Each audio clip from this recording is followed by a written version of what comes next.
Right. So, hello everybody. Again, as you can see, we are about to kick off Sprint 927 today. Thank you very much for everybody to show up. It's great to have everybody here.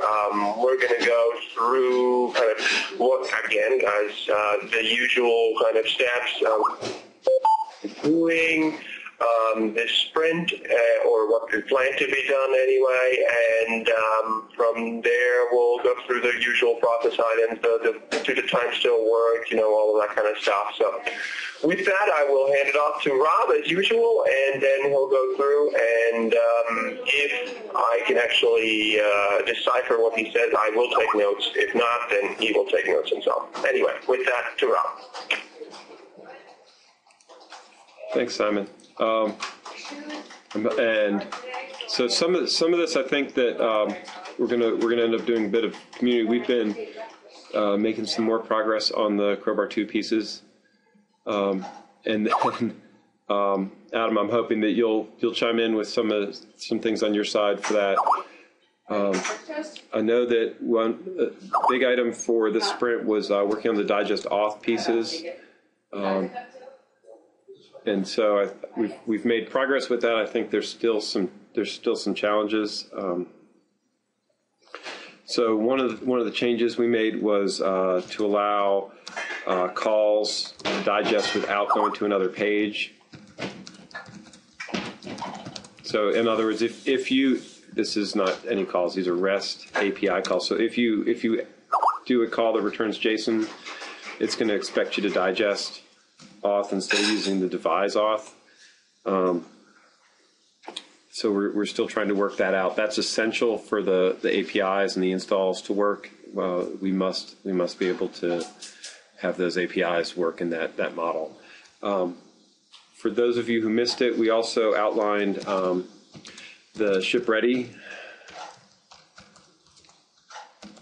feature set, which we put here. So that was documented in here. And so I'm expecting that to influence some of our planning. The Betty Crowbar 1.5 branch is going to occur soon. It's really a release candidate. Oh, yeah, I forgot to do that. Thank you.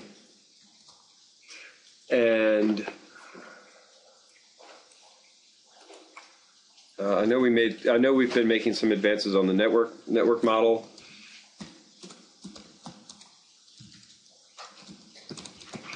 And some of the UI work to support that is starting.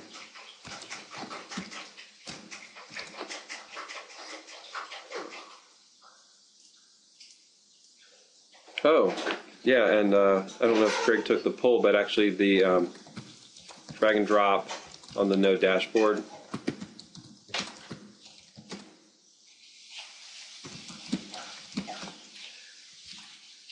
Okay. Other items that I should be thinking about?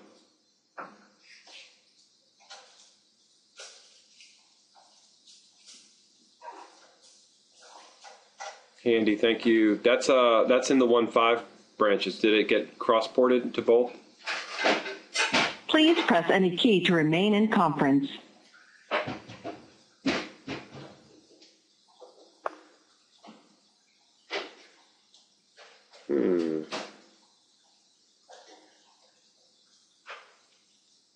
Sorry, I have lots of background noise, so I'll type. That's me, yeah. Oh, okay.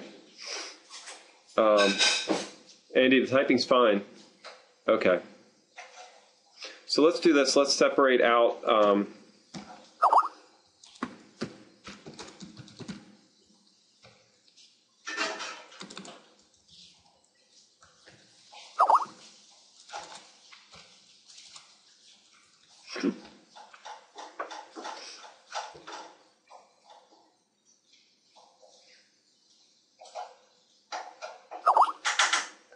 other items of note that I'm not thinking of that advancing the Crowbar 2 pieces. Oh, we have the cutover to, I don't know what you guys talked about last Thursday, so.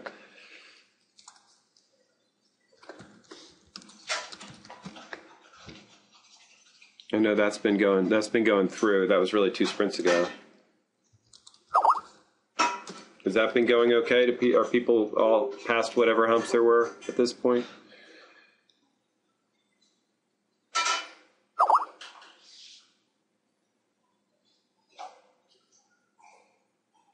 I don't think my team has done it yet. That's kind of my fault for not sending out encouraging emails with the information that people need.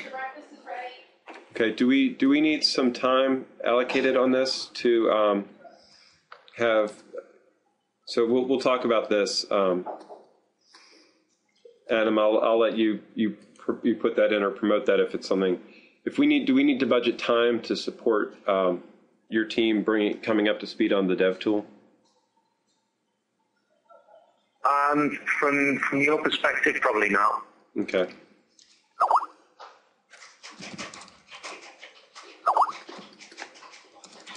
I mean, there might be 1 or 2 minor issues, but so far everything I've tried has worked as intended, I believe. Okay.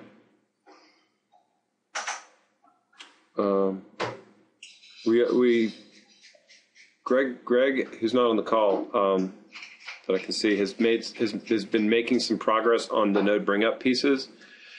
I just don't know the current status, so I'll put it in progress.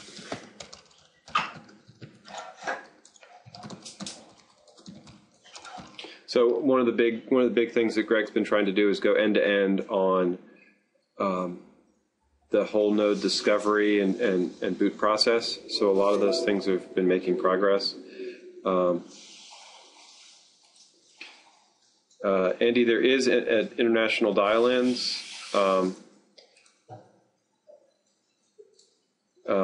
In Germany, I don't think people can see what I've got on my screen. Hold on. But if you join me, if you go into if you click the phone button that looks like a C for those people who don't recognize what a telephone handset is anymore, there's something that looks like a round pineapple, which is the stylized version of a globe under join by phone. If you click that button, I'm just having fun. There's a whole list of international call-in numbers that are supported if you can't do an IP-based phone. I hope that helps answer your question, Andy. Join Me's got pretty good support, not complete coverage, like they don't have India. Yeah, good. Okay, so node discovery and bring up is one of the pieces that we've been making some progress on.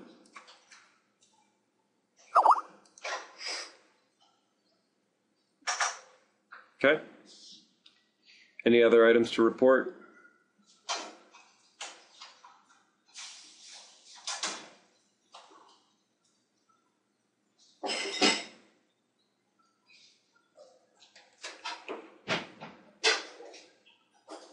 Wow, I can hear a lot better on my other phone. Except for the echo.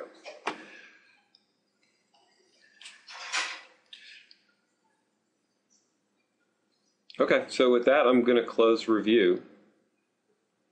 And then I'm going to move into process items. Oh, actually, there's one more item.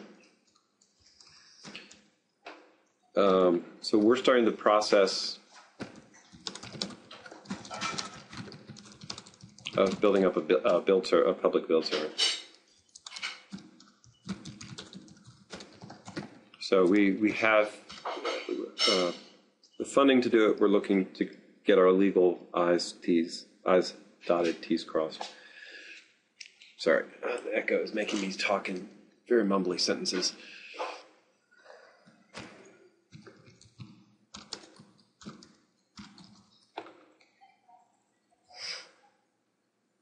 Okay. Yeah, creating a Google Calendar is definitely one of the things on this list. Okay, so I always start with, the meeting time still work?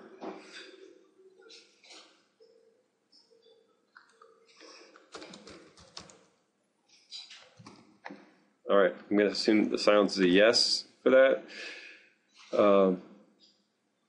Just a note, we will not meet during the OpenStack conference. Oh, actually, this is process.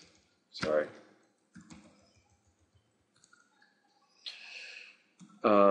And at some point, and we're also making progress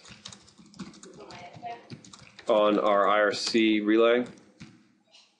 So hopefully when we do that, we can maybe slow these meetings down or switch to more internet relay or internet friendly technologies.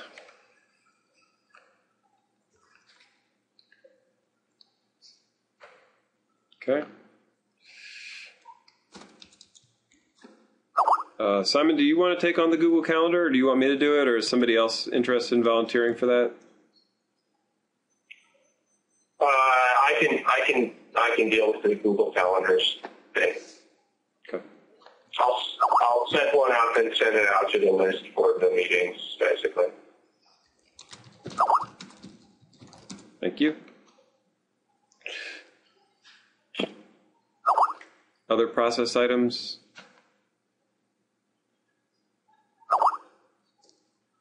Adam, you know my theme. I'm always going to ask for help getting an OpenSUSE build. Yeah, so I talked to Christoph about that yesterday. We had a team call, and it looks like that's going to happen. I mean, I think there was some, some internal procedural things that had to be approved before deciding what approach we were going to take. But and I think Christoph has been very busy with various training exercises and things recently. So Please press any key to remain in conference. Sorry. Is that me? No, it's the bridge I Okay. crossed in. Sorry. I'm gonna kill it, I think. Yeah, but he mentioned it sounds like the plan is to we're going to basically push some Crowbar and packages into our open build service to run on top of open stuff. I mean, currently we have them packaged for SLED in our internal build service, which is not visible in the open, which doesn't help with that collaboration. So, yeah, I think the plan is to basically pull those to OpenSUSE, put them in the open build service where you guys can see them, and from there we'll kind of get ISOs built automatically for free by the open build service. Have those packages in, so that would be like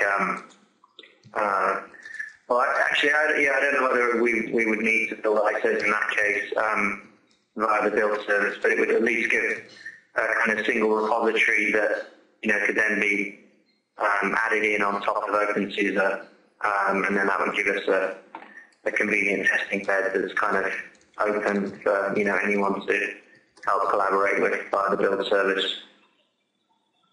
Cool. And we could set CI up around that as well.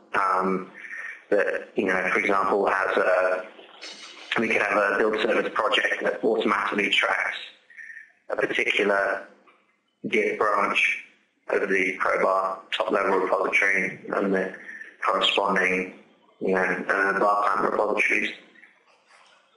Okay. So one of the things that we're going to be we're on hold, waiting for direction from you about collaboration around that.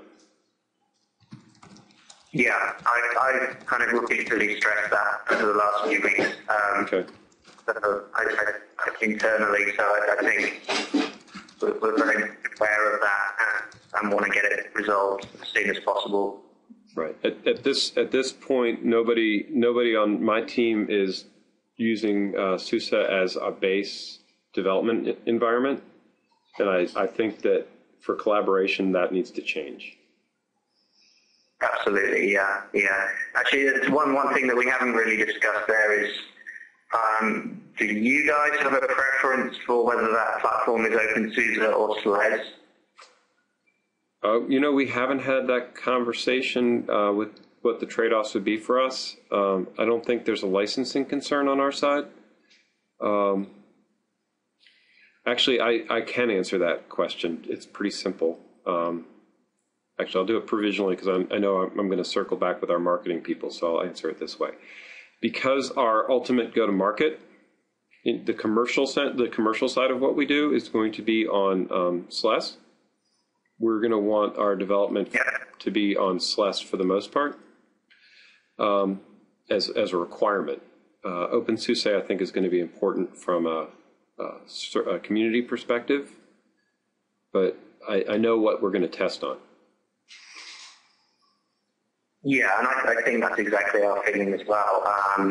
So it's just a question of like, how, do we, for instance, use OpenSUSE as the kind of initial test bed during the early stages of the development of 2.0, and then, at some point, sort of branch off from that and, nominally port it back to SLES and start testing and hardening on that, or do we want to do them in parallel from the beginning?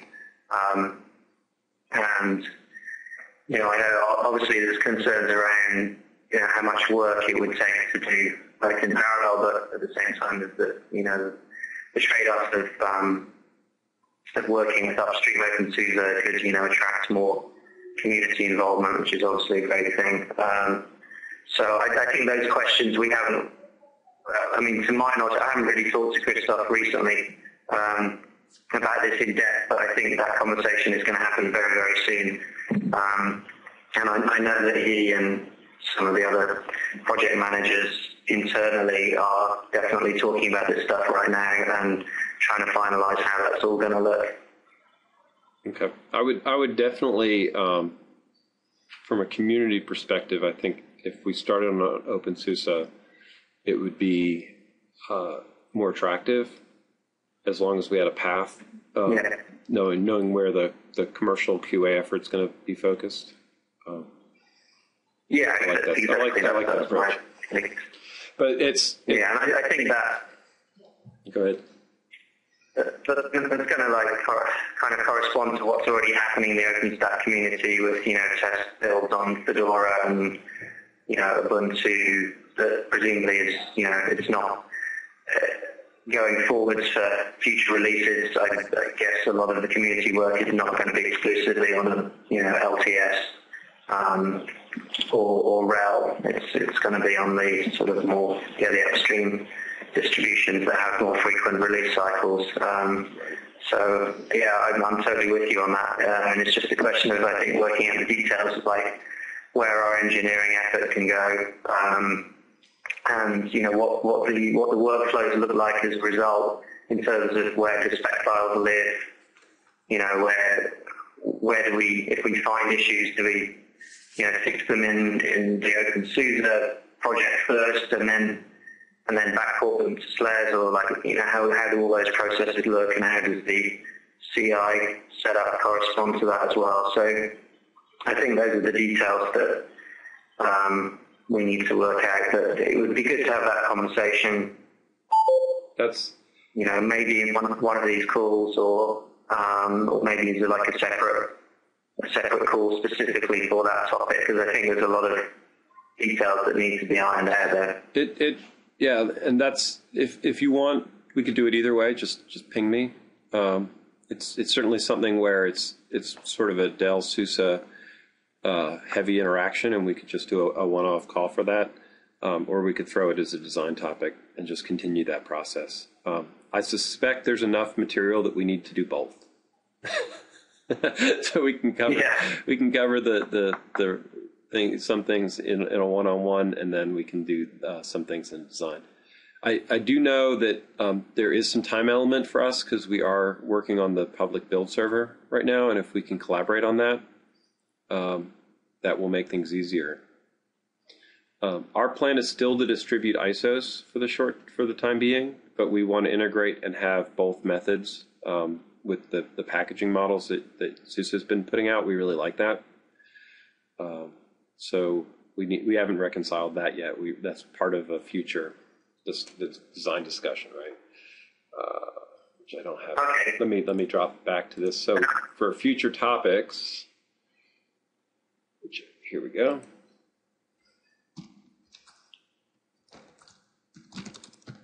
Merging in. So, and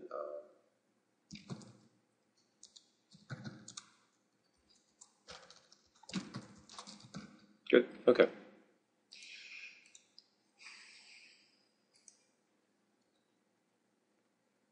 And I should add just on that, regardless of, this potential call that we could set up about really fleshing out all the details of how to do that, if any of you guys want to just proceed anyway with, work on the, adding OpenSUSE support to the ISO building process, for example, then, feel free to just consider me as a sort of technical support contact for that if you have questions about, the distribution, anything about repositories, package management, and anything along that line. I can definitely give support and advice as best I can, and that doesn't necessarily have to be blocked by the other discussion. Okay. We'll see and review where we end up with time for that. It's probably be something that would almost certainly fall out on Victor's plate. And so I just need to see where his priorities are. I think setting up the public build server is going to be top on that list. Hopefully that will also include a public bug tracking system. That hasn't been discussed yet, so we're still missing that. I know Simon has lead on helping make sure that we get the right components in the community. So no commitments until we've been able to talk those things through. Okay. Right. Rob has just basically lined out my work for the next year. All of these things. So if you have specific things that you think are priorities, you can ping Simon directly on it, is I think the answer. Yes. Yeah, I would welcome the feedback from you guys to kind of find out what you guys need, but I'm guessing that it probably runs along the lines of the build system, the bug tracking system, and some mechanism of, interacting with our GitHub repository in some way or another. So that would be my guess. But if you feel like it, you could go and talk to the rest of your crowd and just send me an email if you want, or send an email to the list about what you think we should do in terms of, enabling a broader collaboration or whatnot. So.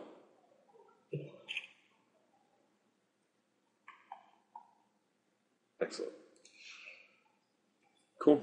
All right, we've definitely crossed well into some of the planned items, so I'm going to move out of process. Yay. Okay. There's still some 1.5 work going. Actually, and there's technically 1.6 Crowbar stuff is already in flight. Our 1.6 Crowbar is going to be focused on Hadoop rather than OpenStack. We typically interleave. So just it doesn't mean there won't be OpenStack pieces in it. Pull from source specifically is going to be part of that. And there's some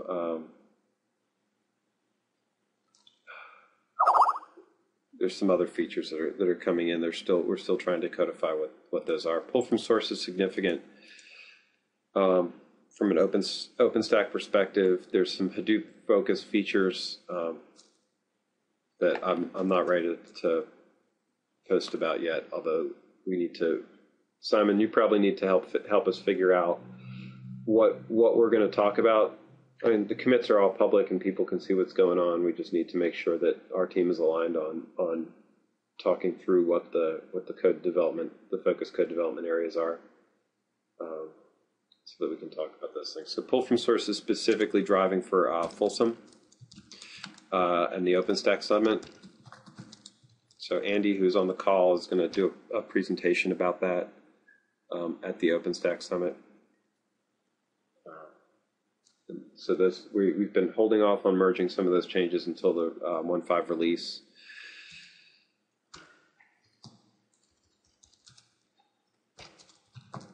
All right, 1.5 release candidate should be ready or nearly ready. Oh yeah, and then I'm going to be working for my summit talk. I'm going to be working on a fog bar clamp. With the idea of enabling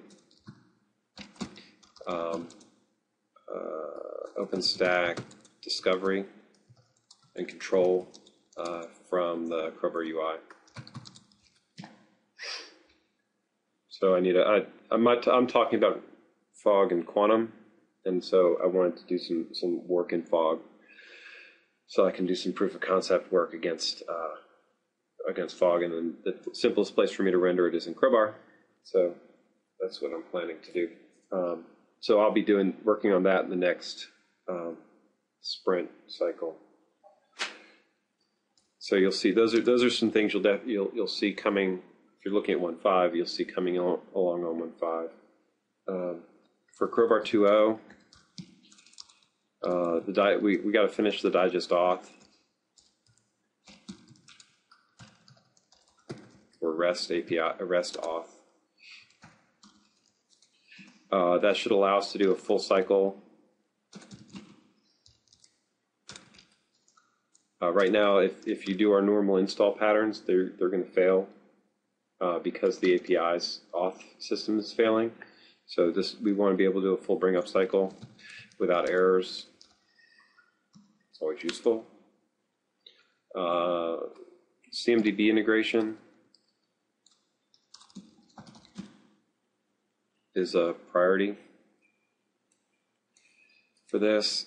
So this work is going to continue. I think it's getting pretty close with the first working prototype. Possible. There was some talk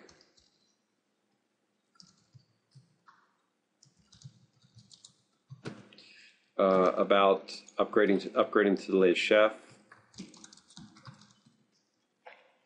and we're also looking at UFI.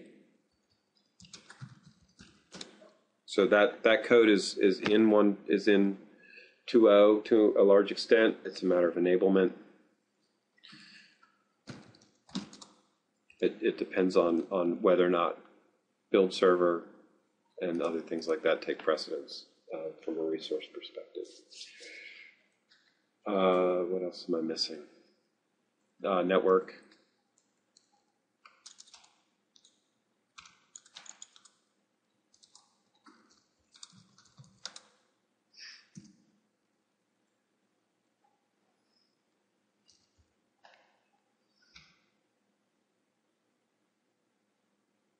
Oh, we are? Okay. I thought there was a question about whether we changed the omnibus installer for the client.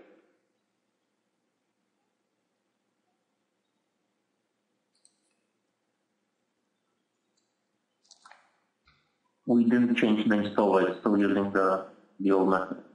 That's what I was thinking. Okay. Yeah, and there's a question. This is a possible design topic, so I'll put it in here instead. So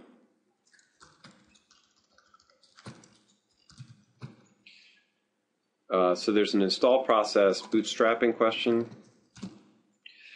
So it's possible to know Chef required for Bootstrap. And then there's also the SQLite to Postgres to redundant Postgres.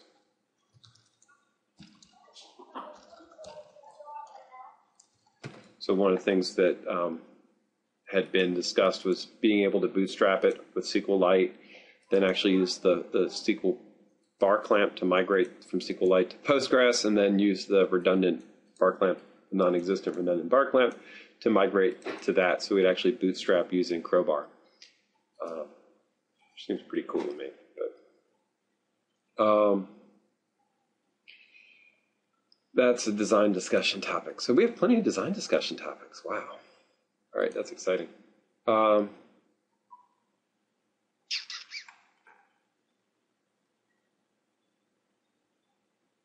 That's a lot, especially since the conference is coming up and we've got things we have to do for before the summit.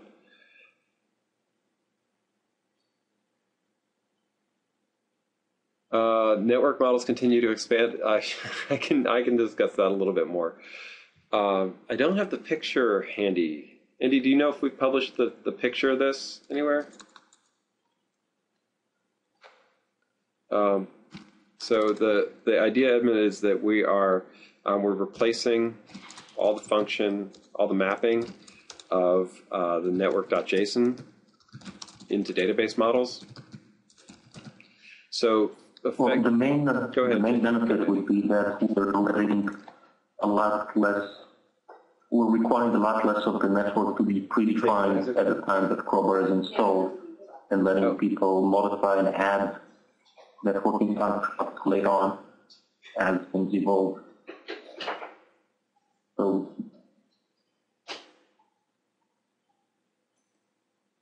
that makes sense?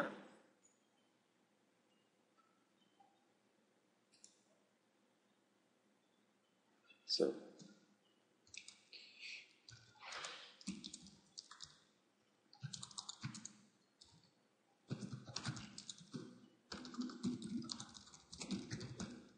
Evan, did that help?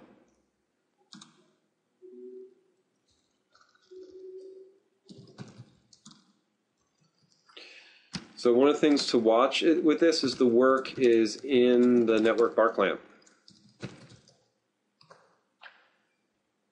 Or we're still trying to cleave pieces apart, but the work is ultimately going to be in the network bar clamp. I think most of it is right now. Not in the Crowbar bar clamp.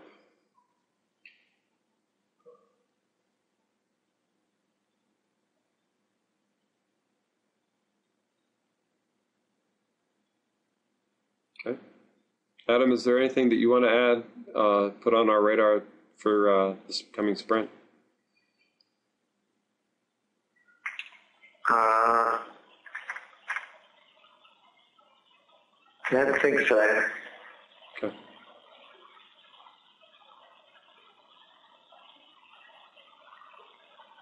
Cool. Did anybody from Deutsche Telekom manage to get on the call? No, they most likely won't be on until we speak to them and have another conversation about how we work and operate and so on and so forth. So I have given them the details and they know where to go and all of that stuff. As I said, they probably are a little shy. Okay. We were just chatting on Skype. That's why. Yeah, Edmund's watching on the public note if he's not actually on the call. So. Cool. Oh, that's good. Okay, I didn't know that. Okay. And then, well, if he's on the call, then now would be the time. If he's on the call, now would be the time to speak up, right? So I'm guessing he's not on the call. Right. And anybody who wants to participate and meet us face to face at OpenStack Summit, please put yourself on the list. Unfortunately, I don't think we're going to be sending people to the Chef Design Summit this year, just because of timing on it. So unfortunately, that's just the way things have to stack up for us.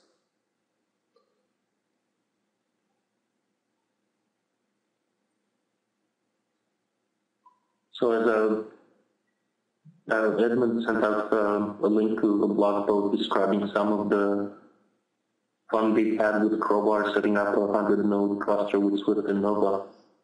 And there's all kinds of hints at goodies that they included, but not a whole lot of detail. And there's some promise about making those changes public. In Crowbar itself, that'd be awesome. Yeah, so some of the changes that are hinted at are dramatically increasing the speed of shared client execution on the admin node. Okay. Replacing search in some places as a way of things. Those would be awesome to get merged in. Can you add the link into the Etherpad, please? Yep.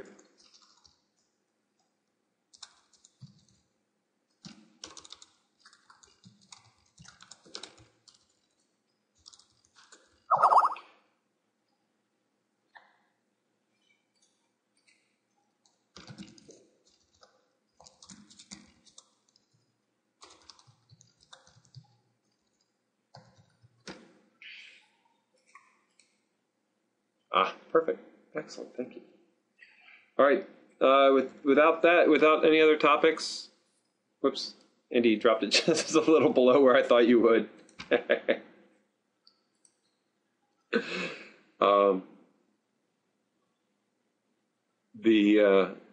I'll close the call unless there's any last comments.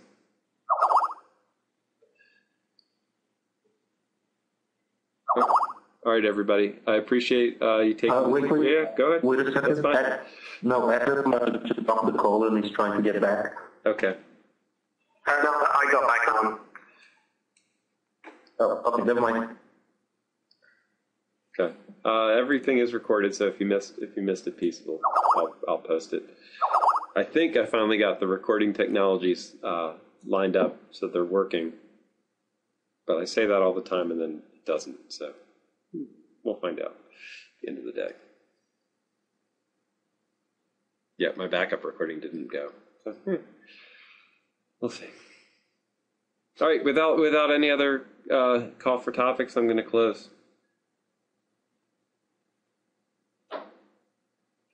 No, I will be closing. I will turn it over to Simon to close. Fine, exactly. Thank you very much. Okay, cool. So this is awesome. Thank you very much for Rob for basically speaking through the majority of the call. Again, we will be getting back together on Tuesday. I'll get a calendar together, all fancy and all, and I'll actually send that calendar out to the list so everybody can see what the upcoming meetings are. And with that, we'll see each other again in less than a week from now. See you then. Bye.